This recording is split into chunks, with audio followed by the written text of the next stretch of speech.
PM Modi ने कहा था न खाऊंगा न खाने दूंगा और वही होता दिख रहा है। पीएम के 10 साल के कार्यकाल में काले धन को बाहर लाने के लिए ईडी ने पूरे देश में इतनी छापेमारी कर डाली है, करोड़ों के नोटों का पहाड़ खड़ा हो जाए। हालांकि विपक्ष लगातार यह आरोप लगाता आ रहा है कि सत्ता के लिए बीजेपी सरकारी एजेंसियों का दुरुपयोग कर रही है, लेकिन ऐसा नहीं है क्योंकि ओडिशा और झारखंड में इन दिनों चुनावी माहौल नहीं है।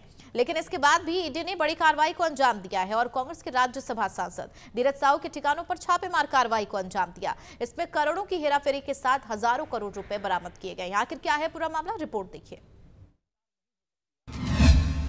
कांग्रेस ने देश में घोटाले का बनाया नया कीर्तिमान। मोहब्बत की दुकान नहीं बल्कि पैसों की दुकान। नहीं खत्म हो रहा कांग्रेस सांसद धीरज साहू का गुप्त खजाना। पैसे गिनते गिनते थक गई मशीनें।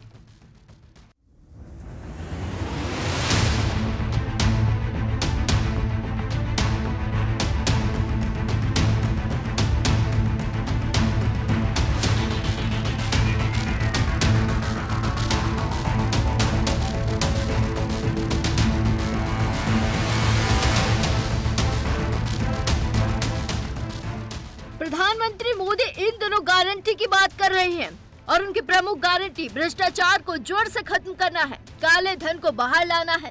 इसी कड़ी में इनकम टैक्स विभाग के अधिकारियों ने ओडिशा और झारखंड में कई जगहों पर छापेमारी कर कांग्रेस के एक नेता के यहां से 300 करोड़ रुपए से अधिक नकद बरामद किया है। इनकम टैक्स विभाग ने लगातार 3 दिन तक छापेमारी करी। इस दौरान 300 करोड़ रुपए से अधिक की नकदी बरामद हुई है, जिसका कोई हिसाब नहीं है। कांग्रेस सांसद धीरज साहू के रांची स्थित आवास पर इनकम टैक्स की कार्रवाई लगातार जारी है। वहीं आयकर की टीम ने ओडिशा के बलांगीर जिले के सुदापाड़ा में शराब कंपनी के मैनेजर के घर पर छापेमारी कर नोटों से भरे 156 बैग बरामद किए। ये रकम 100 करोड़ से अधिक की बताई जा रही है। वहीं इससे पहले आयकर विभाग के अधिकारियों ने Baldev Sahu and group of companies के बलांगीर कार्यालय में छापेमारी कर अलमारियों में रखी 200 करोड़ से अधिक की नकदी जब्त की थी। यानी अब तक कुल 300 करोड़ रुपए कैश बरामद किए जा चुके हैं और अभी आयकर विभाग की कार्रवाई जारी है। टैक्स चोरी के मामले में धीरज के घर, ऑफिस और फैक्ट्री पर छापेमार कार्रवाई शुरू की गई थी। आयकर विभाग को अब तक ओडिशा के टीटलागढ़, बलांगीर और संबलपुर स्थित ठिकानों से 300 करोड़ कैश मिल चुका है। नोट गिनने के लिए 40 बड़ी और छोटी मशीनें लगाई गई हैं। नोटों की गिनती अभी भी जारी है। अब आपको बताते हैं कि धीरज साहू के किन किन ठिकानों पर छापेमारी की गई। ओडिशा में board distilleries private limited company में छापेमारी। Baldev Sahu and group of companies के ठिकानों पर छापेमारी। बोर्ड डिस्टिलरीज के भुवनेश्वर स्थित कॉर्पोरेट ऑफिस पर छापेमारी। बलांगीर के सुदापाड़ा और टीटलागढ़ के 2 शराब व्यापारियों के घर छापेमारी। तो चलिए आपको बताते हैं कि धीरज साहू आखिरकार कौन है। 23 नवंबर 1955 को रांची में धीरज साहू का जन्म हुआ।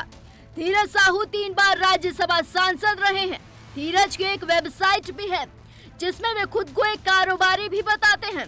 आजादी के वक्त से ही धीरज साहू का परिवार कांग्रेस से जुड़ा है। धीरज 1977 में लोहरदगा जिला यूथ कांग्रेस में शामिल हुए। भाई शिव प्रसाद साहू रांची से 2 बार कांग्रेस के टिकट पर लोकसभा सांसद रहे। 2018 में दायर हल्फनामे में उन्होंने अपनी संपत्ति 34.83 करोड़ बताई थी।